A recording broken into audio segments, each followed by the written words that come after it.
Ang topic natin, pawis, di ba? Sa pawis, alam mo, Doc Lisa, malalaman pala yung sakit. Oo, marami tayong matututunan sa pawis natin. O, tingnan muna natin ha. May dalawang klaseng sweat glands tayo. Kala nyo isa lang ang gumagawa ng pawis. Dalawang klaseng sweat glands. Papakita natin ang dalawang sweat glands. Yan, ito rin ko. Ang unang sweat glands, ito yung tinatawag na eccrine sweat glands. Yan, no? Itong eccrine sweat glands, ito yung malabnaw na pawis. Yung ordinary pawis lang yan. Walang amoy, tubig, matubig yung pawis. Pero merong maamoy at mas mabahong sweat glands. Ito yung apocrine. Baka nasobrahan tayo ng apocrine. Kita mo yan, masyadong kulubot to. Pag ito ang naglabas ng pawis, malagkit, oily, at mas madali mangamoy. Okay? So, nasaan nakikita itong mas maamoy na sweat glands? Yung apocrine nasa kilikili, diba, sa baho kilikili, sa ulo, at sa singit. Lapit ka na, please. At sa singit. So, pag tayo ay nag-exercise lang, naglalakad lang, walang stress, yung isang sweat glands na pinakita ko, eccrine sweat glands, wala ganong amoy. Pag masaya tayo, kita mo, walang amoy. Diba? Walang amoy yung pawis eh. Masaya tayo eh. Pero, pag kayo ay nai-stress, diba? May trouble. Kasama mo yung boss mo, magpre-present ka, o kailangan mo magsalita, hindi ba mas mabaho ka? Diba? Sabi mo, pareho naman yung pawis, pero hindi. Pag nai-stress ka, afraid, galit, or mamaya yung may sakit, mas malagkit yung pawis. Kaya doon galing yung salitang nagpapawis ng malagkit. Diba? Hindi lang stress, yung mga nagsisinungaling. Diba? Pag nagsisinungaling, iba nai-stress. So, yung isang pawis na yon, apocrine sweat glands, thick, may fats kasama, at mas malapot talaga siya. Mas malapot, mas may amoy. So, saan nagagaling yung body odor? Pag napawisan tayo, ang balat natin may bacteria eh. Okay? Pero kahit may bacteria yung balat, kung yung isang klaseng sweat, yung light lang, nag-exercise ka lang, nasa gym ka lang, happy ka naman, bakasyon, hindi ka ganun ka maamoy. Pero pag stress, trabaho, di ba, yung hindi mo gustong gawin, doon mangangamoy, sasabayan pa. Kaya, kung meron kayong work or presentation, dagdagan na yung antiperspirant at deodorant, Doc Lisa. Isa pang nakakaamoy, spicy foods. Diba? Spicy foods. At yung kulang sa tubig. Okay? So, pakita ko muna yung mga causes. Ito naman, mga sakit na pwede magdulot ng sobrang pawis. Yung malagkit na pawis. Yan ha, tingnan natin. Minsan, yung mga may sakit, laging, di ba? Tingnan natin na. Ano yung mga sakit na nagkokos? Yan. Galing sa cold sweats. Yan. Pag may nervyos, yan, no? Cold sweats yan. Any infection, may sakit, di ba? Cold sweats ka rin. Low blood sugar, to, di ba? Pag mababa blood sugar mo, papawisan ka na malagkit. Ito, heart attack, alam namin to. Cold clammy eh. Cold, malamig ang kamay, parang yung malamig na isda, di ba? Parang gano'n eh, cold clammy and sweaty. Syncope, bagsak ang blood pressure, papawisan ka talaga ng malapot dito. Bagsak ang blood pressure, shock, sobrang sakit sa katawan, nahihirapan huminga. Yan ang mga possibilities na kung bakit. So, yun ang mga binabantayan natin. At isa pa, di ba, pag low blood sugar, yan, papawisan din. Pag ma-heart attack, papawisan din. Thyroid problem, hyperthyroid, di ba? Alam niyo, hyperthyroid, di ba? Laging naiinitan. Ito, isa pa. Lymphoma. Isang klaseng cancer sa kulani. For some reason, pinapawisan yung mga taong may lymphoma. Nilalagnat.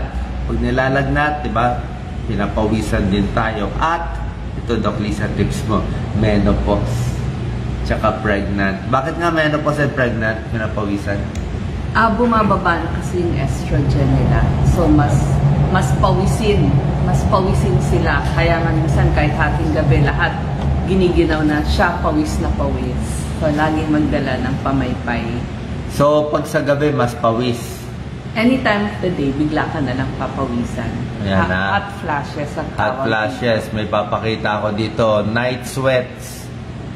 Oh, night sweats. Yan ang night sweats. So, pag sa gabi, pinapawisan, hormonal imbalance, menopause, pregnant, nervyos sa gabi, infection, baka mga TB, pwede rin, di ba? Nilalagnat sa hapon. So, yan ang mga causes ng night sweats. So, actually, may test yun may isang pag-aaral, ginawa sa abroad, kalahating grupo, pinapanood ng masayang video, tapos pinapaamoy sila. Sabi nila, mas mabango amoy basta happy video. Yung kabila naman, horror, nakakatakot na video, pinaamoy, mas maamoy yung mga taong nakanood ng horror, very stressful na bagay. Pero meron din, Doc Lisa, ang sakit na hyperhidrosis. Yung talagang pinapawisan for some reason, di ba? Yung talagang isang ganun namamana na. Doc Lisa, tips sa body odor? Yes. Yung isusuot yung damit, pwede mga cotton lang para mas mahangin, mas maluwag, lalo na kung tag-init, pwede. Tapos pwede gawin nyo layer. Limbawa, pag pupunta kayo, dalawa yung suot nyo pag nasa malamig. Tapos pag lalabas kayo, maiinitan na. Yung mabilis tanggalin yung ibabaw. So yun yung tinatawag na layering. Pwede ho kayong laging magdala ng pamaypay. Tapos, pwede ho kayong magpulbos, yung mga baby powder, cornstarch, para hindi kayo magkaroon ng mga rashes. Pero may tulong naman talaga yung mga antiperspirant. Yes, antiperspirant, deodorant. Oo, may tulong. Antiperspirant, ako nga tawas para lang hindi magpawis. Yung deodorant, para lang mamask yung amoy. Mas mabango. Damihan ng inom ng tubig para at least mas liquid, di ba? Yes. Damihan ng inom ng tubig. Wag masyadong spicy yung kinakain. Diba? Masyadong oily, masyadong spicy, nakakaamoy din. Tapos pwede kayong malalamig na inumin. Tapos kung may meeting kayo, sa hapon na lang yung meeting. Baka mamaya sa umaga pa kayo lalabas. Sa umaga may labas sa araw, ay papawisan. Relax muna. Less coffee. Kasi mainit yung mga coffee at tsaa. Hindi ba?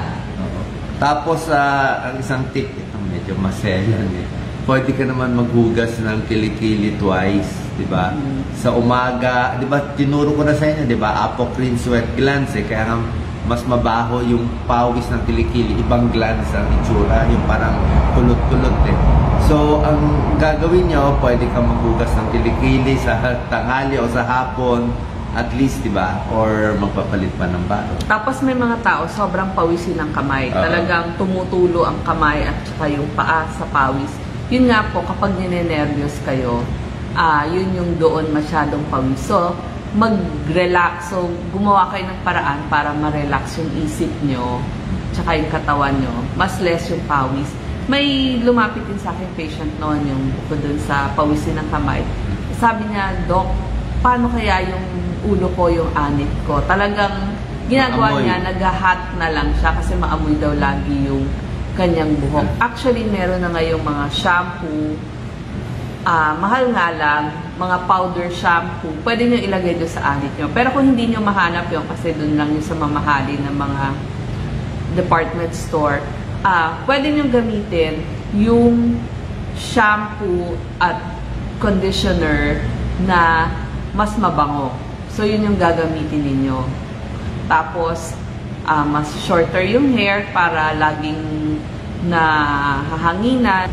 Siguro, ligo na lang everyday para yung amoy hindi ganong kaamoy. So, tiis tayo sa amoy, Doc Lisa. Hindi lang kamay, hindi lang sa ulo, pati sa paa din. Kaya pag sa paa, pwede magchinelas, sandals, baon ng extra socks, kung hindi pwede open shoes. Sinasabi ko nga sa tanghali, magdala kayo ng extra na medyas. Tapos, lagyan nyo ng Foot cornstarch or foot powder. Marami pong nabibili sa malalaking mga drugstore, yung foot powder, Fisan foot powder, ilagay nyo dun sa Kung pano. rubber shoes man, pwede mo gawin medyo maluwag yung tali para mas hangin-hangin. May rubber shoes na mas mahangin. At ito, hindi ko pinapayo sa mga empleyado, pero kung magtatanggal kayo ng sapatos, mas mahangin din yun. Yes, lagyan nyo na lang harang yung table Huwag nyo nyo. sinabi ko yun. Anyway, yun ang mga normal. Pero tulad na sinabi ko, pag laging pinapawisan at maamoy, check nyo low blood sugar, baka may heart problem, hyperthyroid, may nakita akong comment, lymphoma, cancer, fever, menopause, o baka pregnant. Yung Yun kidney problems din, iba yung oo, ibang amoy. Oo. meron ding amoy yung pawis Pag mataas nila. ang creatinine, o paano ko ba sasabihin? Medyo nangangamoy, Senyales din po basta may amoy sa kidney problem. Ayoko na nasabihin. Tapos, bago ma-heat stroke ka sa mainit na lugar, una, mapapawisan ka. Oras na mawala na ang pawis mo sa ilalim ng araw, masamang senyales yun. Kasi heat stroke na yon. Kasi ang pawis, ang purpose ng pawis, gumawa ng pawis, mag-evaporate ang pawis, ay para bumaba ang temperature natin. Yung lumamig yung katawan nyo. Yan ang cooling mechanism. Kaya nga pag nilalagnat tayo, pinapawisan tayo, pinipilit ng katawan na mas bumaba yung temperature. Tip ko nga sa may lagnat, uminom ng maraming tubig para pag inihi mo yung init, yan, bababa temperature. Kaya pag pinapawisan, ganun din. Pakita ko lang ulit to para makilala nyo tong sweat glands na to. Yan Tulad na sinabi ko, yung eccrine sweat glands, ito yung walang amoy. Yan. Itong apocrine na parang kulot-kulot, dyan tayong mga ngamoy. Tapos, ito, Doc Lisa, 7 natural ways to distress. Yan, di ba? Gusto natin yan. Relax, meditate, makinig lang sa music, maligo, magsulat, isulat, ikwento, ilabas, wag mag-bash na iba tao, ilabas. Mag-art, mag-drawing, yan, inom-inom lang sa tabi-tabi. Fisan or milk tea. Yes, correct po. Pwede din. Nabibili po yan sa mga drugstore. Fisan foot powder or milk foot powder. May isa pa problema, yung Miliaria rubra. Prickly heat o bungang araw. Yan, pawis din yan. Diba? Yung sa sobrang pawis, may pula-pula dito, common yun. Diba? So, ang ginagawa sa bungang araw, kailangan maligo na malamig o madampian lang ng mga tuwalyang mas malagay.